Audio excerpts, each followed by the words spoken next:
3, 2, 1.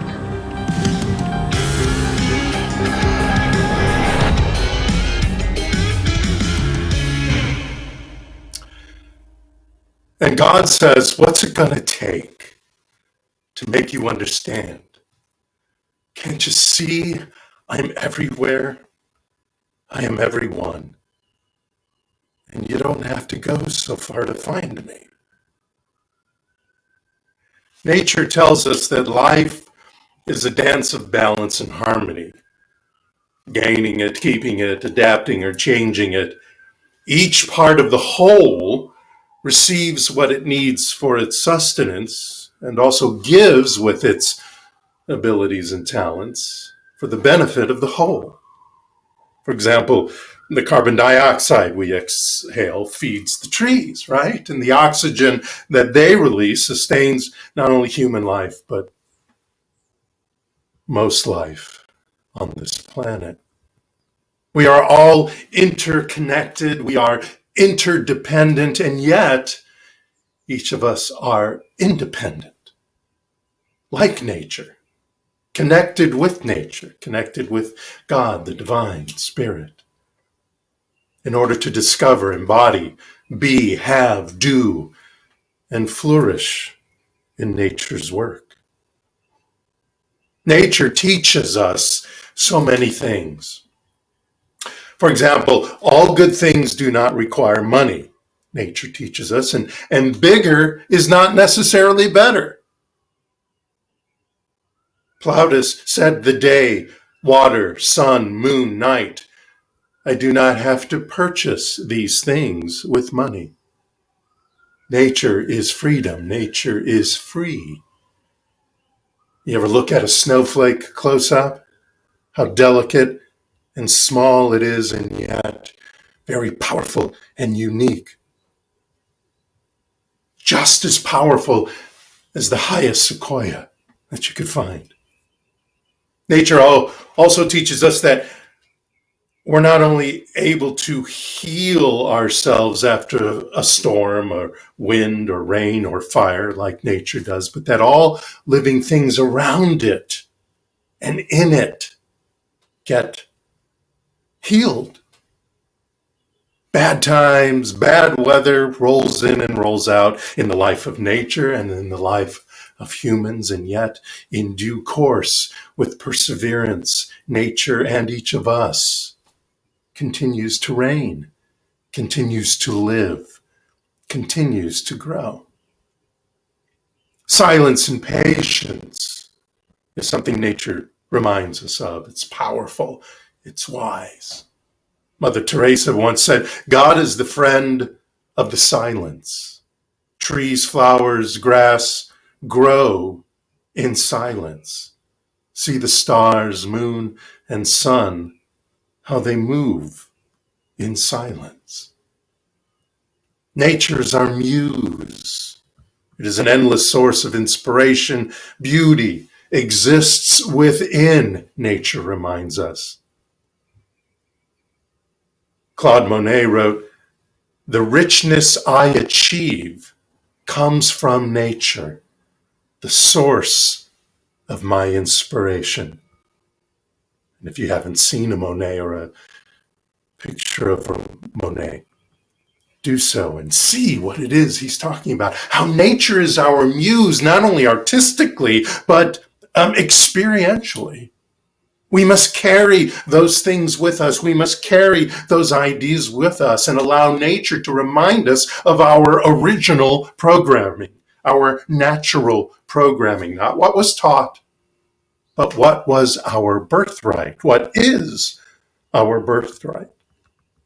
Nature reminds us that what authenticates that thing called spirit, God, the power and presence of the divine, whatever you call it, is indeed nature itself. Nature lives this idea naturally, all the time. You, me, the planets, well, the planets too, but you, me, plants, minerals, we're all natural. We're all born organic. All these qualities that are found in nature is found in each and every one of us by this intelligent design, whatever you want to call it. How it started from that little tiny moment of the Big Bang, of this energy, this frequency that spread out and created. We are free because of this to use these qualities I talked about to make a quality life as we choose, as you and I choose to make it. So then what is nurtured? The title of my talk is Nature or Nurture? Which do you? Which do you do? Nature or nurture? So what is nurture then? Actually, a better question is, what have we allowed to be nurtured? What have we allowed to be nurtured in life? You know, everything that happens in the baby's environment or in our environment when we were babies goes directly into our subconscious mind. All the attitudes that we hear and witness, all the phobias that we see and that we witness and hear about, all of that stuff, good, bad, or indifferent, they all go into our subconscious to create our belief system. Now, because of perception, choice, imagination, memory, intuition, reason, that nurturing, whether it was positive or negative, can be changed, can be adapted, can be totally lost if we so desire. Quantum mechanics experiments, they've proved that reality is what you choose it to be.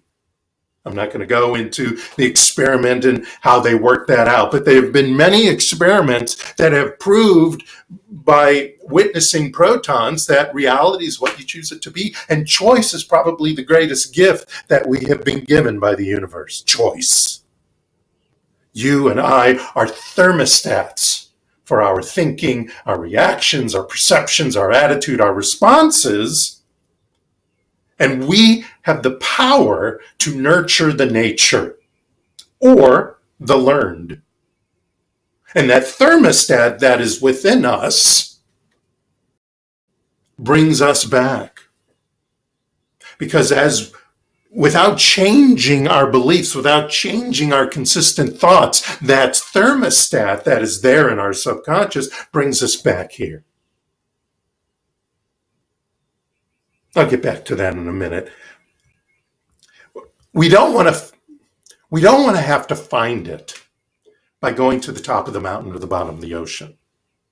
We don't find it there. Well, you may find it there, but you don't have to find it there. You don't have to go there. Where you have to go is doing the inner work.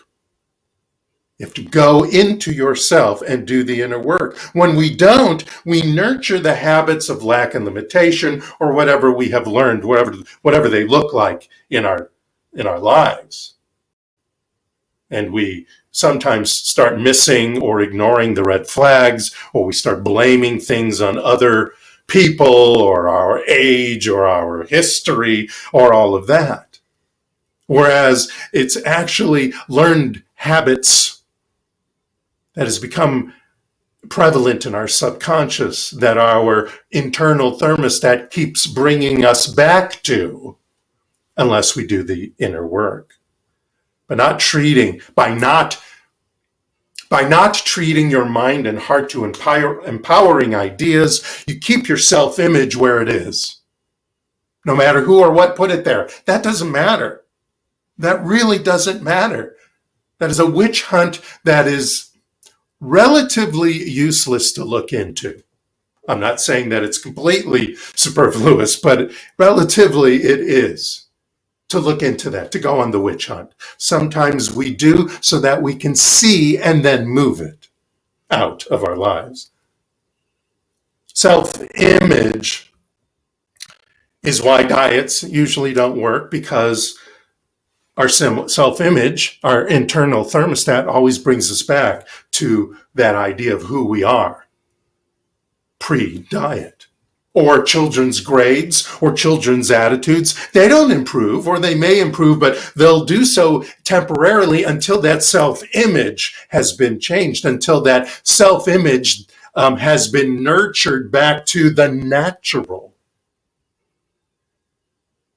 We have to nurture the nature. We have to stop looking for answers where they are not. We have to stop asking the questions that are not optimal or that do not pertain to what is going on.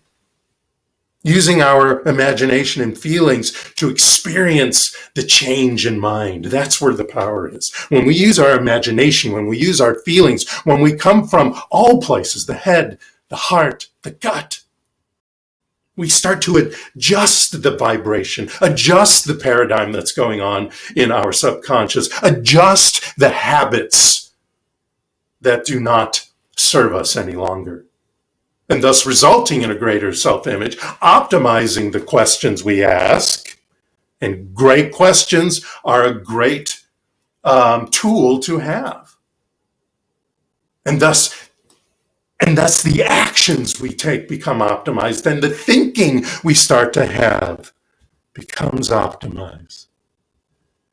It is said, if you can live without caffeine, if you can be cheerful, ignoring aches and pains, if you can resist complaining, if you can understand when your loved ones are too busy to give you any time, if you can take criticism and blame without resentment, if you can ignore a friend's limited education and never correct him or her, if you can resist treating a rich friend better than a poor friend, if you can face the world without lies and deceit, if you can conquer tension without medical help, if you can relax without liquor, if you can sleep without the aid of drugs, if you can honestly say that deep in your heart you have no prejudice against creed, color, religion, gender, politics, etc., etc.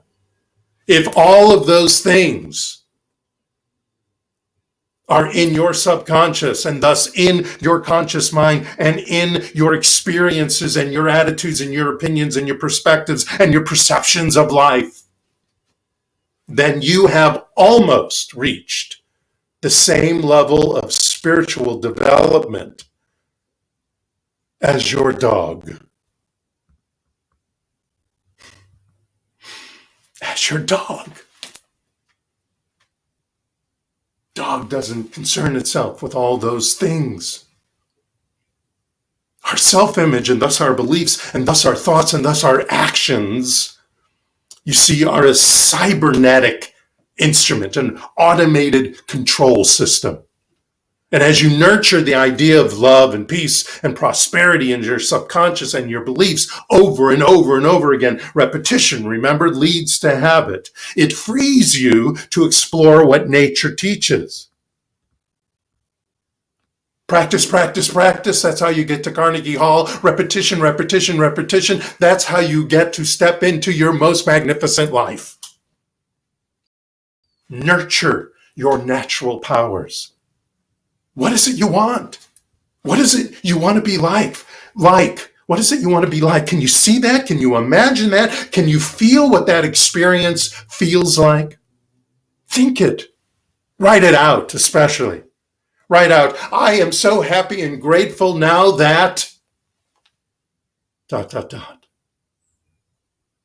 As you get in touch of those feelings of being that, write it out. I heard this week somebody said, write it out 50 times by hand, no typing, by hand, that most pure connection between body, mind, and spirit. Writing it. I am so happy and grateful now that I XXYZ ... Get emotionally involved with it. You will change your belief. You will change your self-image. You will change your paradigm. And then, of course, your results. Principle, God, the universe, the spiritual laws are not bound by precedent. You don't have to worry about your history, what you believed before, what you were taught before. It doesn't matter whether you feel like or whether it is in your DNA or taught or somehow accepted in your life. You can change it. You have the power. It may take some work. It may take some time. And you may be saying right now, Jay, I've heard this before. Yes, I know. I've said it before, and I'll say it again over and over and over again, as many times as I can think of, and in as many ways I can think of, until we all get it and use it, including me. Until this repetition of hearing will lead us all to the being and doing. And me doing this will either inspire you or piss you off into working these ideas. Or it may start to offend you in some way, so you don't do the work, but then you start seeing the negative results from not doing the work, and then after joining the pity party or the grudge gathering, you'll do that. You'll be a part of that until you get sick of that. Or maybe you'll go climbing to that top of the mountain or swimming to the bottom of that sea to find the answers. And then when you do, you'll remember this talk or something you read or something you heard, bringing you the idea and the knowledge and the beingness and the information and the intuition that you were born to be happy, you were born to succeed, you were born to prosper, you were born to love and be loved. You may not have been nurtured in your upbringing to do that or be that. Many have not. But how you were brought up and the junk ideas you may have learned can be unlearned. In the book Psycho-Cybernetics, Maxwell Maltz wrote, "Within you right now is the power to do things you never dreamed possible. This power becomes available to you just as you change your beliefs." Let me close by saying that we are authentic when we use our true selves, our natural selves, when we nurture the wisdom of nature and that of the dog. As the song said, as Laura Coyle wrote so beautifully, and God says, "Why do you people think you need to climb so many mountains, swim so many oceans?" When you are here with us, today, listening to what I'm saying, watching to what I'm saying, you're nurturing your nature. When you do the affirmative incantations, you're nurturing your nature. When you listen to truth talks or books or podcasts or lectures, you're nurturing your nature. When you consistently work on your spiritual practice, whatever that is, you are nurturing your nature.